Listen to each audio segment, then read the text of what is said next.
Welcome to the Flying Octopus Podcast, offering a new perspective on Red Wings hockey, as well as all the important news from around the NHL. And now, here are your hosts, Tony Wolak, Devin Little, and Evan Sabrin. Do you guys ever have that friend, or maybe even like a mentor, a teacher, a coworker, or someone that you've never seen really get upset? Someone you really respect. And then there's that one time where they do get upset and it's almost like cringeworthy. Like it makes you really uncomfortable. I had a boss back in the day who was pushing me for a job and I bombed the interview and I didn't get the job. And I'd known this guy for years and I'd never seen him yell at anyone or anything until he came out and challenged me yelling in the hallway. And the reason I bring this up is because that's kind of like what I felt like watching the Yzerman press conference. I think that's the most candid we've seen him talk. I think that's one of the most frustrated times we've seen him really get into things. And it was just kind of funny because watching Yzerman over all these years, we know he's very soft spoken. We know he's not someone who's, keeps it close to the vest, and he's not a guy that has a temper. And it looks like he got pretty irritated during that press conference at times. And the one thing that I loved is that he did finally say the one thing that I say all the time, in that I don't care what you think. And I love how he prefaced it too when he said, but with all due respect. It kind of felt like that moment in Talladega Nights where Ricky Bobby is going off on the owner. And then he says, but with all due respect. And the owner comes back and says, well, you just because you say with all due respect doesn't mean that's you can talk to me that way. Welcome to episode 33 of the Flying Octopus Podcast. I am your co-host, Evan Sabrin, joined by my partners in crime, Devin Little and Tony Wolak. Today's episode, we're going to go back and discuss a little bit about what we heard from Steve Yzerman's end-of-year press conference. There was definitely some interesting things said, as we just talked about, and we're going to dig a little deeper into some of those comments that were made. Also, today, what we promised is that we would look back and do a little 5v5 metrics defense and see how the Red Wings' top defensive players performed this season and where they were trending. Also, Devin Little continues his prospect profile. This week, we're going to hit on Tri-City's left-handed defenseman, Jackson Smith. So, guys, let's get into it. How did you feel about that presser? Was it cringe for you guys? I don't know about cringeworthy, but for me, it was encouraging to hear the hunger, like the appetite for more and more like success and moving forward. So it's in the past, it's been very much we're going to be patient, we're going to be methodical, we're going to take our time. This is a process. This press conference very much felt like we should be in the playoffs. We didn't make it. We're hungry to make sure that doesn't happen again. That was at least one of the main things I took away. Another thing was Yzerman and McLellan were up there as equals. And I thought that was interesting because in the past, it's been more of like Yzerman speaks and then McLellan speaks, or just Yzerman speaks. But the two of them together, it's clear that they are co-owners of this situation and are working at it together to resolve it. It's not just Yzerman's show. It's Yzerman and McLellan are tackling this. So that to me was interesting to see. And it's a nice change of pace to see more ownership of, the team moving forward.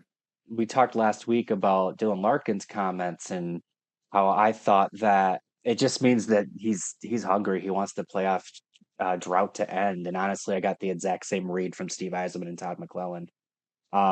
This is, as much as Red Wings fandom is real upset and they really want their team to be playing playoff hockey, just like the Pistons are playing playoff basketball right now. Make no mistake, the people in that locker room and the people that run that team are equally as upset, if not infinitely more. They get paid to make the playoffs. Fans at home don't get paid to cheer their team on. I think that the biggest statement to me from that presser was not anything Yzerman said. It was actually what Todd McLellan said. And he said that on paper, they were good enough to make the playoffs, point blank. Like that, you can't say it any clearer than that. We think we are a playoff team. We just didn't get it done. Therefore, we fell short. There's a lot of debate about how good this Red Wings roster is or was. At least in terms of in the minds of the people who are supposed to lead this team and form it, I think they're good enough. Um, I don't know if I firmly believe they were a playoff team, but like they had enough going for them where they definitely could have squeaked in. I mean, we talked about this in the past about like if just one thing would have been a little bit better, they probably make the playoffs. A few extra saves, an average penalty kill. The people in charge have made it very clear what their expectations are, not just this season, but moving forward. And honestly, I think that we're in for a really fun off season. We already kind of figured we were, but I really think that now because it's evident that the general manager and the head coach don't think that the team as constructed is mentally strong enough to make the playoffs. And even though the talent in their minds is there, it's clear that it's not enough, and they need to shake things up. So I'm definitely expecting a shake up this offseason. Kind of just eager to see what magnitude that shakeup looks like. I was I was totally daydreaming there, Devin. Can you just go over that one more time, man? One more time. How I see great what you did there. How great was that, man? At least he admitted it. You know, most people just try to throw something out there, but he came out there and said that. Yeah, you could definitely feel the frustration in that room between McLellan and Yzerman. And like you said, Tony, it was weird with them like being together. Like I don't remember seeing a head coach and the GM together doing the press conferences in the past. Like I don't remember seeing that. Maybe I'm wrong, but I just don't. And God, the other thing I really want to know too, and people they'll never let it go, is the Jake Wallman thing. And I just really want to know what Wallman did to really piss off Yzerman, because he just seems so like gung ho, like he's not going to tell you anything about him. It's not coming out. You know, but you could just see you could see the anger in his eyes when they kept asking him, like, I'm not going to go there. I'm just not going to go there, and stared him down. And I don't know, man. It was good to see that there's obviously frustration with the team not, making the playoffs this season, the expectations not being met. But at the same time, I also worry, like, what's going on in that locker room, because you had Dylan Larkin come out from his presser and say those things that kind of, the media takes one way. And then we had with Yzerman and McLellan like up together, almost like there could be some kind of riff. What do you think about that, Tony? I don't think there's a riff. And like, Devin and I talked about this a little bit last week, was with Dylan Larkin's comments. Like, sure, I can see how some people in the front office might be upset at, the comments that he made. He is perfectly fine to be frustrated in that situation. Like, but the fact that Yzerman and Larkin had a conversation, it's behind both of them. I'm sure at this point, they're professionals. They're moving forward. I don't think any more time needs to be spent on that. I agree. And honestly, I think, again, I'm going to go back to something McLellan said, not something Yzerman said. The head coach mentioned that, obviously Larkin gets a lot of focus when it comes to leadership because of the letter he wears. But as McLellan said, there are plenty of other folks in that locker room, other leaders that should maybe have to answer for their performances instead of Larkin. It's just because Larkin wears the C does not mean he is the only leader in that locker room. I mean, for God's sake, this season we saw the A move around on a nightly basis. In theory, that means that like half the team were leaders, but as the coach said, there was great leadership when things were going well, but then when things weren't going well, all that leadership seemed to dissipate. And I think that is, I mean, that does speak to Dylan Larkin at least a little bit for sure. But he's not the only one in that locker room who is in the locker room to provide leadership. Again, another reason why I think that when they mention the need, or when I mentioned the need to shake things up this offseason, I look at the leadership group, because point blank, were called out and said that the leadership wasn't where it needed to be this season. I want to shift gears here, because this could all be forgotten about in a week if the Red Wings win the lottery, which, by the way, was moved to May 5th. Is that just like come right at you out of nowhere, by the way? Like May 5th when that's in 4 days. So could you imagine in 4 days? Emergency podcast, guys. Anyway, I do want to shift gears here, though, to Tony Wolak, and we wanted to talk about some of the things that we teased that we're going to discuss this summer on the Flying Octopus podcast. And we wanted to do a couple player evaluations, especially going on with the 5v5 defense. And Tony, this is your segment. You're the numbers guy. You're the math guy, the goalie guy. We lean on you for a lot. So this is where I'm going to let you take over, my man. Sounds good. Yeah. So first up, we're going to do a team evaluation of the 5-on-5 defense, and we're going to follow that with player evaluations for Moritz Seider, Simon Edvinsson, and Ben Chiarot. So we're focusing on defense today. So some high-level numbers for the Red Wings. Again, looking just at 5-on-5, they gave up 59.35 shot attempts per game. This is down a little bit year over year, about 6%. But still ranked 21st in the league. Goals against at 5-on-5 dropped all the way down to 2.37, a 17.71% drop from last year. That's 15th in the league. That is above average, just barely, but above average. Expected goals against 2.58, down about 3% from last year. And then high danger chances, 0.01 worse. High danger chances against per game per 60. So flat year over year. Again, those numbers ranked in the bottom third of the league. So with the exception of the goals against, so there still obviously is room to improve, and we'll hopefully see that next season with a continuation of the Todd McLellan, Trent Yawney experience. Devin, well, there's a lot to get to, but starting with Edvinsson and Seider, again, focusing on the defense as a whole, but like looking at those two as a pair, they were outstanding together. The only problem was you had two top pair defenders playing 20, 22, 24 minutes a night, and then you had everyone else playing the rest of the game, and that was not pretty. So from, a team 5-on-5 defense perspective, there's got to be some changes, right? Because what we saw, it's not good enough to make the playoffs, and they just don't have the bodies right now to, see a drastic improvement next season. I agree. And I might even say that the best thing to happen to the Red Wings defense this season was actually Albert Johansson, because it permitted the Red Wings to move Edvinsson away from Seider, and you didn't have that issue where you had them on the ice for 24 minutes and everyone else for 36. You had Edvinsson and Seider on the ice for 40 to 50 minutes a night. Now, having said that, heading into next season with Edvinsson, Seider, and Johansson should be really good, but last I checked, you need at least 6 defenders to ice a lineup. So really kind of jumping the gun on this one. I'll apologize, but there's a lot of talk about the players that the Red Wings should go after in the offseason, and I know Mitch Marner is a very popular name out there, but I'm of the opinion that if the Red Wings are going to throw a bag at somebody, it should be a defenseman.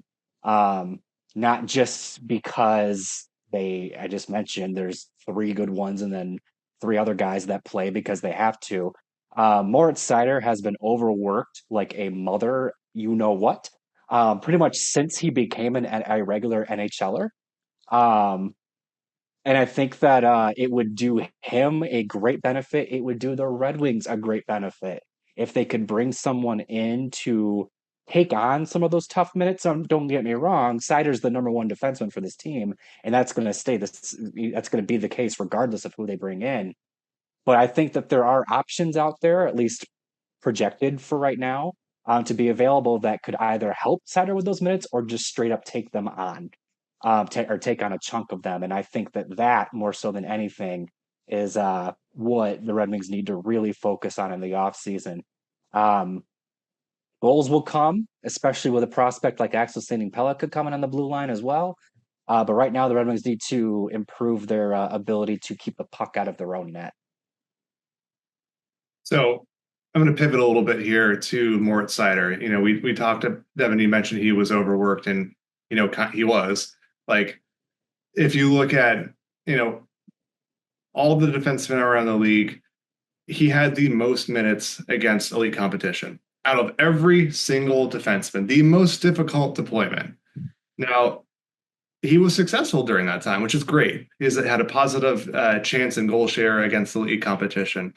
But the Red Wings need to kind of share that responsibility.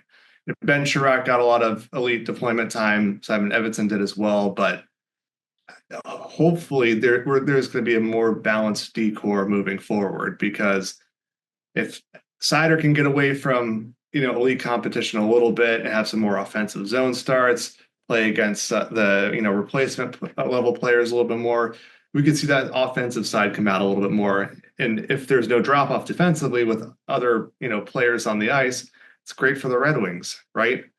Otherwise, for Seider, he ranked well in just about every defensive category. If you look at hockey stat cards, their defensive ratings that they have, Seider was 8th best in the league. He had mostly excellent D-zone microstats. The only thing was controlled exits could be a little better, but frankly, when you're paired with Ben Chiarot for half the season, a little bit more, you're trying to break out 4v5. I get why the controlled exits may not be as strong. He also the 9th most power play points among defensemen. I think at the beginning of the season, Erik Gustafsson started out on PP1. Seider took that over pretty quickly and then never relinquished it. And, Shane Gostisbehere, held down that role pretty well last season, but I think we saw Seider make up most of that gap with Gostisbehere gone. So that was encouraging to see. The offensive side there, certainly came out.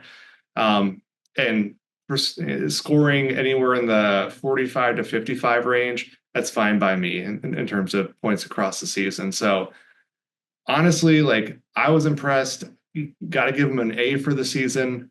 What did you guys think? I don't think that there's a team in the NHL that wouldn't want to have their two up and coming franchise, like Moritz Seider and Simon Edvinsson, are two legit future stars. That's in my opinion.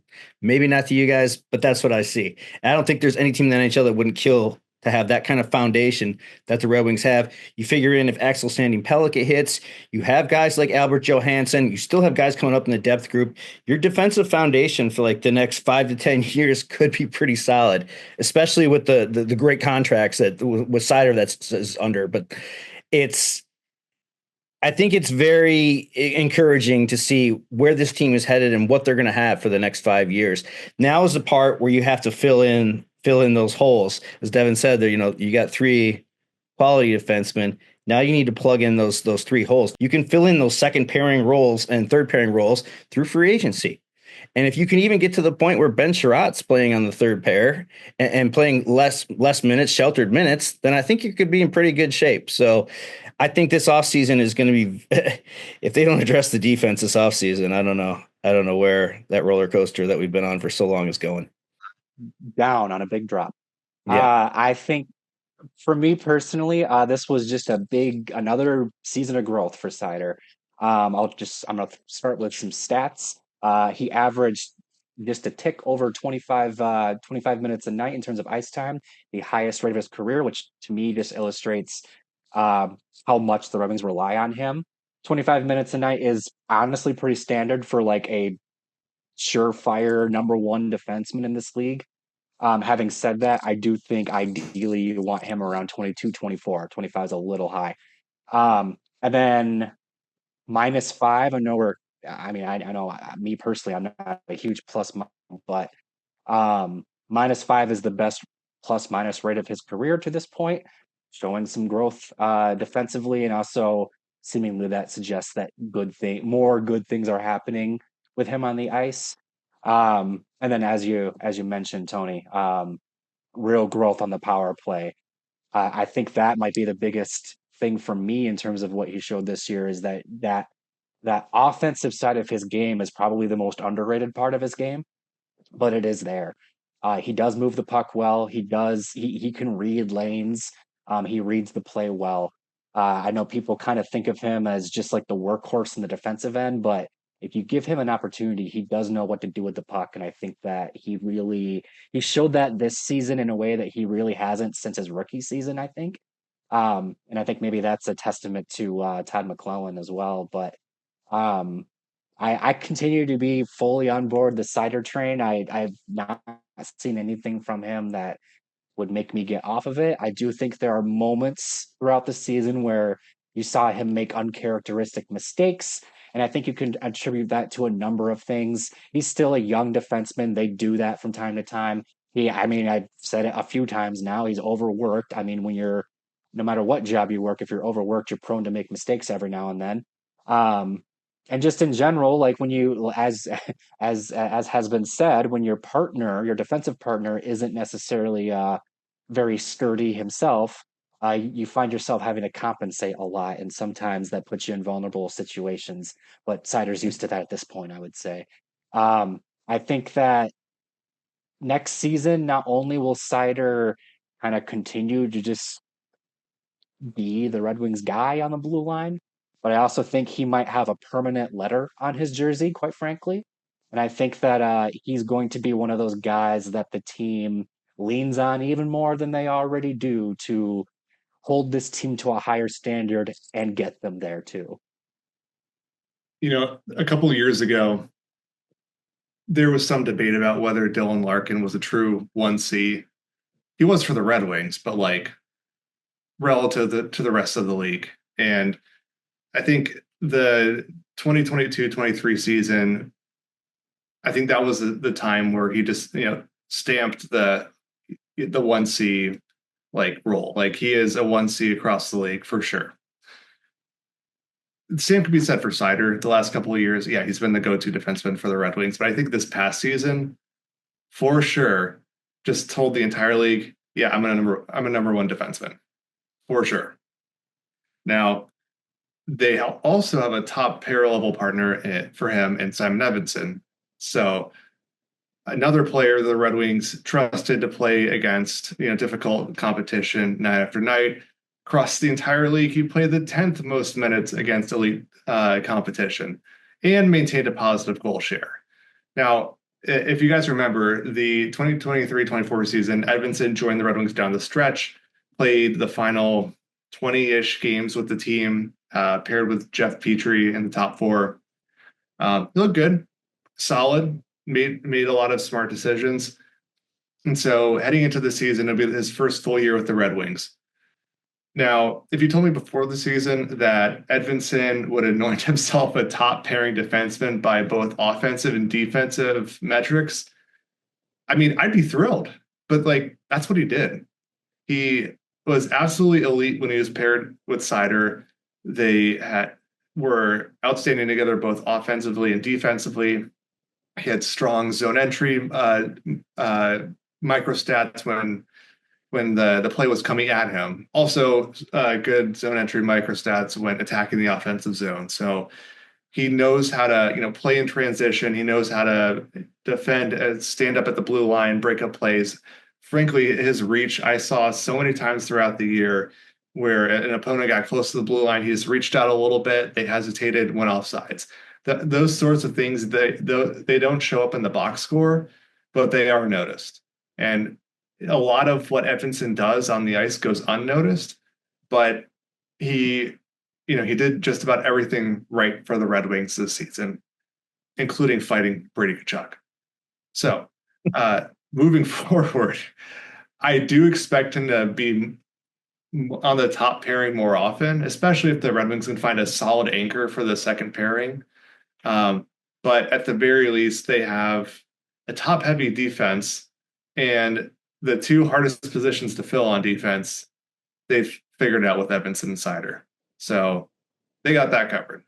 I do not disagree. In fact, I think I would go as far as to say that I might be more excited about Edvinsson at this point in his career than I was about Seider at that point in his career.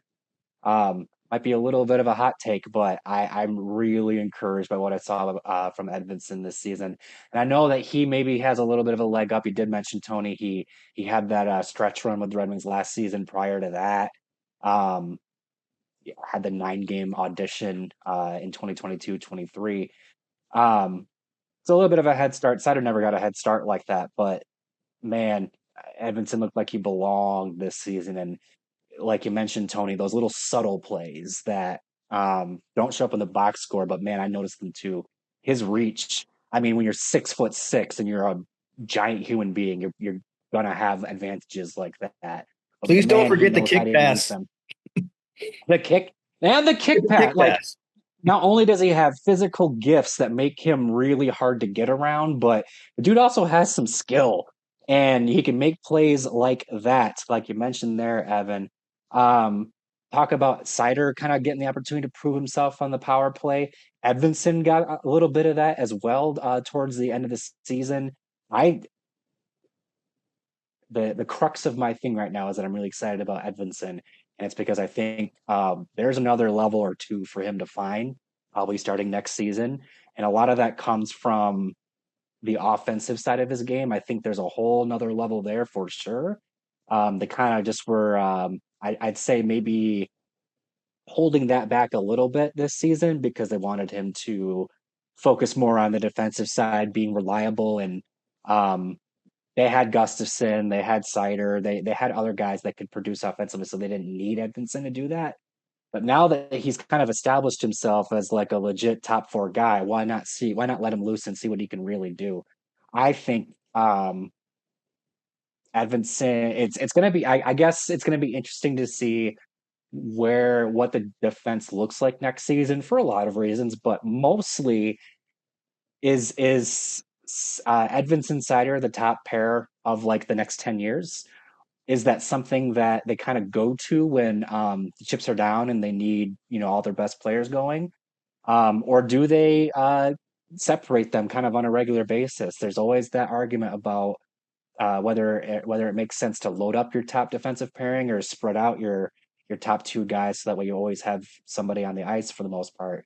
I think that we're already into like the thick of that conversation with Seider and Edvinsson. Um, yeah, I'm going to say it one more time. I'm very excited about this kid. I think he's going to find another level this season where in 77 jerseys are going to be flying off the shelves. I think the development of the players that you mentioned, and we haven't even thrown in Casper there, kind of outweigh the negative feeling about this season about not making the playoffs. When you saw, I think we can all say, we can all agree that Johansson, Casper, and Edvinsson surpassed expectations. And to see that growth, if they can continue to do that, that's a very positive feeling moving into next season. So it's not all negative vibes here, but it was very important for them to get that kind of experience. And next year should, I know we keep saying it every year. Next year is going to be the year. But again, the development of these players that Yzerman has brought in and drafted, it looks like it's going to be very good down the road. And it looks like this team, if they can keep this team together, and anything can happen nowadays. But if they can, this team looks like it could be set up for the long run, like Yzerman has said he has wanted to do all along. It cracks me up when I see people go after Steve Yzerman's drafting record because let's just remove Lucas Raymond and Marco Casper from the conversation. You have you have a legitimate top pairing defenseman in Moritz Seider, and then you have another kid in Simon Edvinsson who sure looks like he's on his way to being one too. I mean, let's think about what this defense looked like when Yzerman inherited it. There was nothing there. And now they have two like legit studs on there, and let's also mention Albert Johansson too. So there's so many things that you can make a very valid criticism of Steve Yzerman with. I really don't think drafting is one of them. Oh.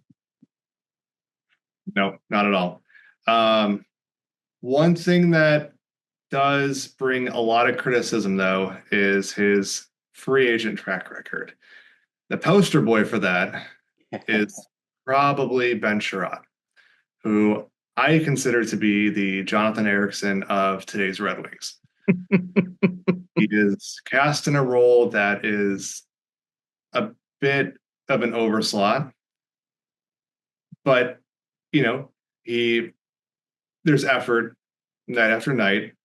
But yeah, I do think he would be better suited as the probably second best guy on the second pair or even on the third pair. But yeah, it's going into the season, Ben Chiarot was put into a top 4 role, often top pair. Also a key contributor to the penalty kill. And across the board, the results weren't great. Like, it's tough because, again, it's like he was overslotted the entire year. He played the 6th most minutes against elite competition among all NHL blue liners. And, he held his own when he was paired with Seider, had substantially better numbers with him than without him. It makes sense. But, for someone who's playing that many minutes a night and to be only contributing, 13 points across the season, kind of struggled on the penalty kill, much like a lot of the Red Wings. I would like to see him further down in the lineup next season, which should be fine. Like, it'll be the last year of his contract, so there's obviously incentive to produce more than expected, to, for lack of a better term, try harder. Not that he wasn't trying hard before, but you're playing for your next contract. And obviously there's an incentive to do that. So while I would say his season was better than like his first season with the Red Wings, I wouldn't say it was a good season for what was expected of him, but kind of, what can you do at this point? You just hope that the 4th season of his 4-year contract, meets expectations, and then, take it from there. I do feel like it would be very fitting if in the final year of his contract, maybe it's because he is slotted in a proper position, but he just has like a really good season out of nowhere, and it's like, oh, this is the guy they signed. Cool. He's playing for a contract. Go figure.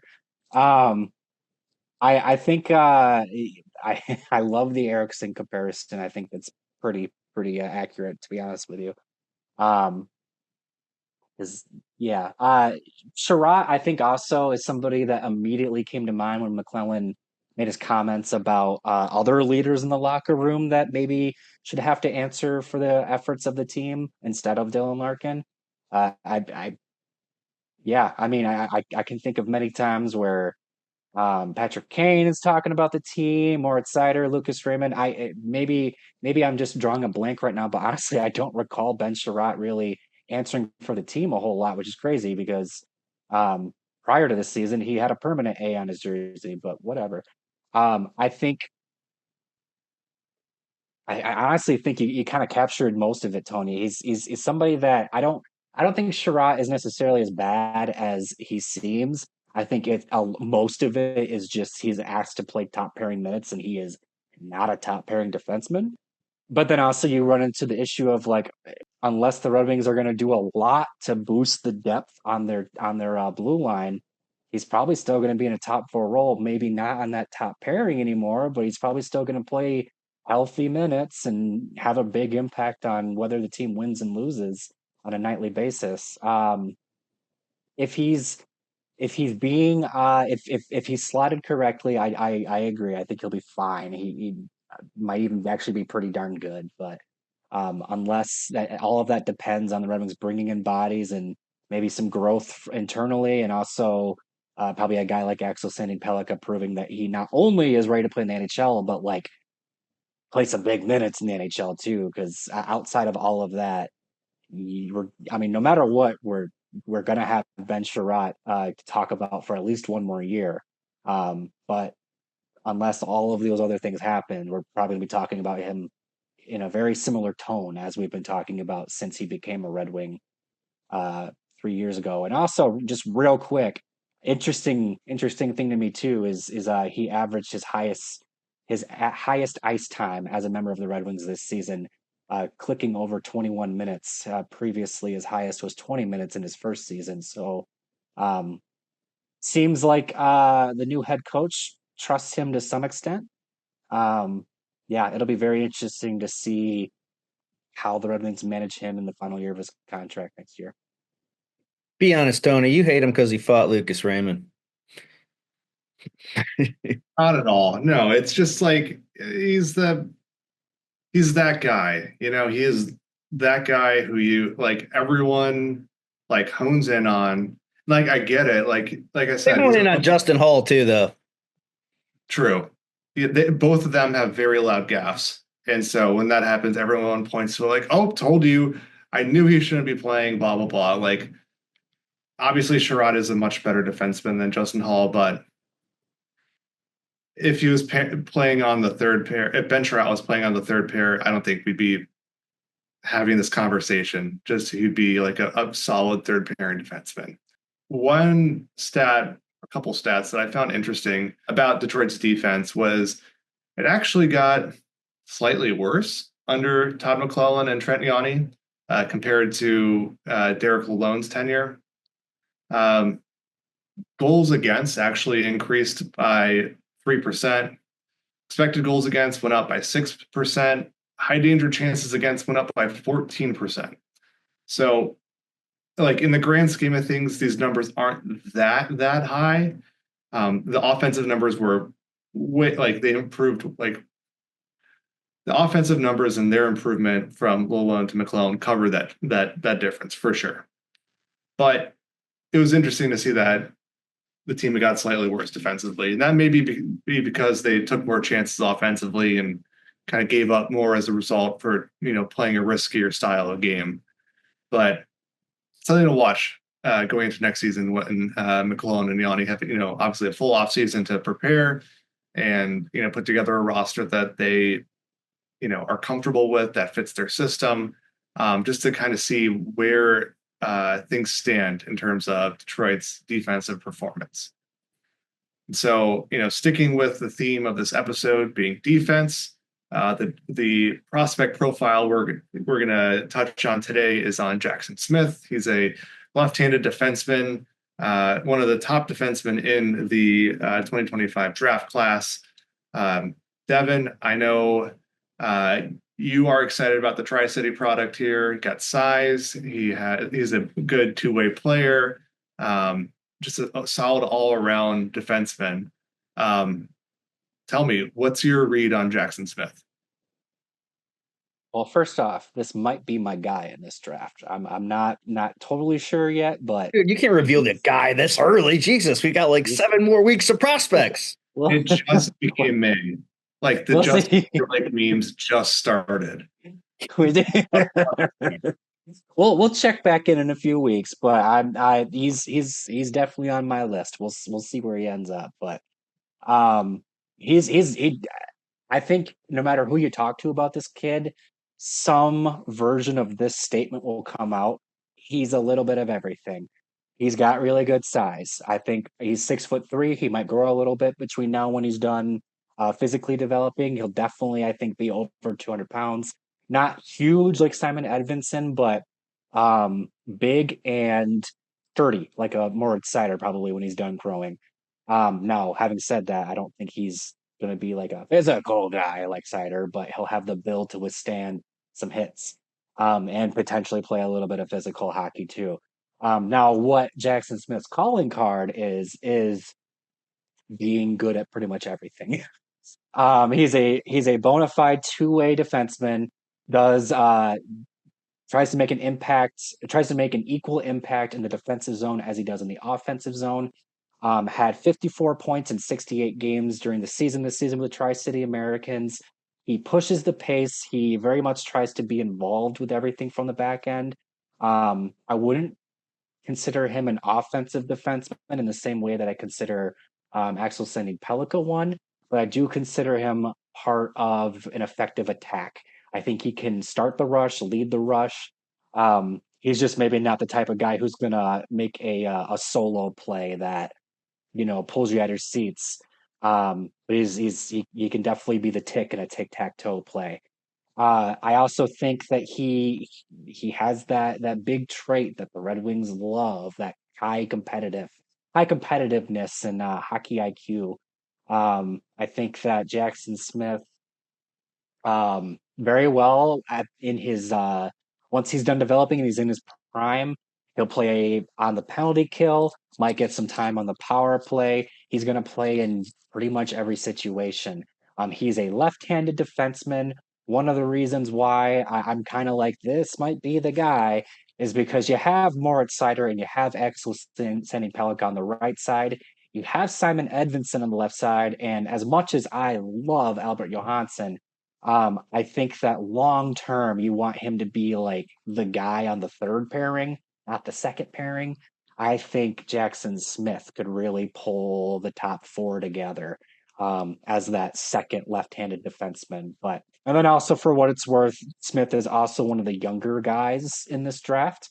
He is still 17 as of this recording. He does not turn 18 until just under 2 weeks from now. So if you're looking for a guy with kind of a long runway in terms of development, he's a guy to take a look at. Centered. Yeah, Smith is like I said, he's on my list. He very well might be my guy. I think that he will check a lot of boxes for the Red Wings if he is ultimately their pick. But to be honest with you, there's probably a decent chance he won't be available at the Red Wings pick because he's gonna be one of the best defensemen available in this draft. And one of those things where once one defenseman goes, typically you see teams start to reach and grab their guy if they need a D-man. So maybe he's not there when the Red Wings are picking. All right, Devin. So like last week, we're going to do a little this or that. Know you prefer Jackson Smith over Jake O'Brien. So we're going to throw out a few more names. And again, these are probably guys that we'll get to later on in the spring into the summer for prospect profiles. But we'll start out with Keshawn Atchison. Smith, for sure. All right. Smith or Carter Bear? Carter Bear with an Achilles injury. I can't wait till we talk about Bear because I remember hesitating when we talked about O'Brien too, and there's definitely a reason why. I will say Smith, but there's a hesitation there. How about Smith or Radim Murtka? Smith-handedness is kind of a thing there. Okay. All right. Then lastly, Jackson Smith or Roger McQueen? Roger McQueen with a back injury. Sorry, I got to throw those in there, man. It's a factor. Yeah, that is definitely a factor. I will say Smith, and I'll even give a small explanation for this one. I think McQueen's floor is lower than Smith's floor, and with where the Red Wings are trending, I think they really got a hit on this pick. They're getting into the point where they can take some swings with their top pick, but I still think they're in a point where they got to get a player with their first pick. All right. So Jackson Smith, you can change your Instagram bio to Devin's guy. Big fan right here. For sure. I do think if the Red Wings add a player like Jackson Smith, well, they could use another game breaker on offense. Jackson Smith combined with Sandy Pellick, Seider, and Edvinsson will give the Red Wings an outstanding top four moving into the future because they really don't have that fourth defenseman that can jump in there and you feel, is slotted in correctly. So I'd be happy with that pick. I know Devin would be very happy with that pick. You're never done drafting, but like in terms of building the team through the draft and, really purposefully picking these players, you've built your top four. Like you're not done drafting, but you're done. It's not going to matter next week when the Red Wings move up 10 spots and get the second overall pick, and we're sitting here ordering Michael Misa jerseys from Fanatics. So I'm going to ask my wife this year to film me when they do the draft lottery because something's always getting thrown. Something. Maybe I say, Devin, you do it this year. You watch and you throw a Dr. Pepper at a wall. That's like a sponsorship opportunity. Dr. Peppers were flying. Don't threaten me with a good time. All right. Red Wings move up to number 2. Devin shotguns a Dr. Pepper. All right. Dude, that's content, man. People want to see that. People want to see you sporting Dr. Pepper, dude. You heard it here first. I'm about to have a bad day next week if they win the lottery. All right, guys. Well, that's going to do it for episode 33. A couple quick notes to get to. There was a perfect human this week, and he had a birthday. And that was not you, Tony, even though it was your birthday. I'm talking about, and happy birthday to you, Tony. Sorry, I tried the segue there. But happy birthday to Nicholas Lidstrom on Tuesday, 55 years old, still looks like he could play. And then an old friend of ours, Valtteri Filppula, called it a career, and quite a career he had. He was a pivotal role player for the Red Wings team that won the Cup back in 2008 and got them back there to the finals in 2009. And I believe he won like every major award, didn't he? Every like the Forsberg, the Lidstrom. He was never like a prolific goal scoring player, but he was that great secondary depth scoring that team needed at the time with the superstars they had in Datsuk and Zetterberg. So shout out to Val Filppula. Guys, any last thoughts before we wrap it up here? Real quick, I'm here in Grand Rapids. Might as well throw something out. Griffins did lose their first playoff game against Texas Stars.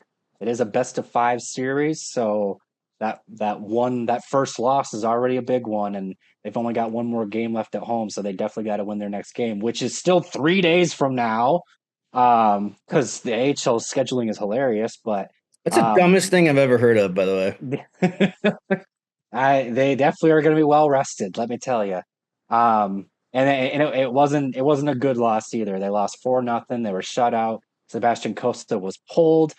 2 of the 4 goals he allowed, I definitely would say he's on the hook for. All the things you wanted to see in their first playoff game, you did not see. So you got to think that they're going to be coming out swinging for game 2. Do you think the Texas Stars went home? Because they did they stay in Grand Rapids all week? Like, I get why you would stay because you don't want to take a bus all the way back there, and maybe they flew off for this one, but still, like a week off in between games for a playoff series, that's a lot. Grand Rapids is fun, man. They could have some fun there in downtown. Oh no, yeah, I 100% they could. It is a very strange scheduling quirk in the AHL. Basically taking a week-long vacation in Grand Rapids. I hope that they booked an itinerary. They can get after it for a bit and then still have time to rest and then go, play. Like that's like I'm sure they love that. They probably love it, but as fans, no, we don't. Anywho, on that note, thanks for watching episode 33 of the Flying Octopus Podcast. Just a quick reminder where you can find us. You can find us on YouTube at Flying Octopod. That's also our Twitter account. So please drop us a note, give us a like, give us a follow. Let us know if there's anything you want us to discuss, or just let us know that we're doing okay, just for a confidence kind of thing. You can also find us on iTunes, Spotify, or wherever you get your podcasts. Guys, by this time next week, through our next podcast, we're going to know where the Red Wings pick. So let's get after it, man. If we're doing a podcast on Monday night, people, get ready to get after it. Because that means the Red Wings moved up in the draft. Real quick question for you guys to close out. May 5th, do you guys call that Cinco de Mayo or May the 5th? Revenge of the 5th? I thought it was May the 5th or May the 4th. May the 4th, and then the 5th is Revenge of the 5th, like Revenge of the Sith. I don't celebrate anything, man. I got kids, dude. Wait till you have kids. You won't know any of these stuff. Tony has no idea. Tony hasn't been out in like 5 years. You can already tell. Look at him. No.